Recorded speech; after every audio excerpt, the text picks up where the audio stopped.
ஒரு சீரியல் பார்க்குறதுனால ஒரு குடும்பமே அழிஞ்சு போகுதுன்னு சொன்னேன். அதுவும் இல்லாமல் அதே சீரியல் உங்கள் ஃப்ரெண்டோட லைஃப்பை காப்பாற்றுச்சுன்னா, டெய்லியும் சீரியல் பார்க்குறது சகஜம்தான். ஆனால் அந்த சீரியல் பார்க்குறப்ப சீரியலில் நடக்கிறதே நமக்கு நடந்துச்சுன்னா, நம்ம லைஃப்பில் நடக்கிறது எல்லாமே முன்கூட்டியே உங்களுக்கு தெரிஞ்சிச்சுன்னா, மாதவன் சார் நடித்த 2009 வந்து ஒரு horror crime movie. Hi friends, நான் தான் உங்கள் ஃபிலிம் ஃபைண்டர். இன்றைக்கி நம்ம பார்க்க போகிற மூவி பார்த்திங்கன்னா யாவரும் நலம்.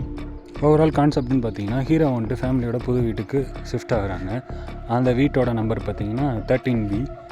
இதுக்கும் படத்துக்கும் என்ன சம்மந்தம்னு கேட்டிங்கன்னா, இந்த 13Bக்கும் படத்துக்கும் தான் சம்மந்தமே இருக்குது. அது நம்ம படம் பார்த்து தெரிஞ்சுக்கலாம். 2009 வந்த தரமான படம் இது. இந்த படத்தோட ப்ளஸ்ன்னு பார்த்தீங்கன்னா, ஸ்டோரி அண்ட் பேக்ரவுண்ட் மியூசிக் தான். ரெண்டுமே அல்டிமேட்டாக இருக்கும். கண்டிப்பாக அந்த மூவியை மறக்காமல் ட்ரை பண்ணி பாருங்கள். ஓடிடி பிளாட்ஃபார்ம் பார்த்தீங்கன்னா அமேசான் ப்ரைமில் அவைலபிளாக இருக்குது. இதே மாதிரி நிறையா மூவி அப்டேட்ஸ் தெரிஞ்சுக்கணுன்னா மறக்காமல் நம்ம பேஜை ஃபாலோ பண்ணி வச்சுக்கோங்க. நாளைக்கு ஒரு வீடியோவில் பார்ப்போம். பாய்.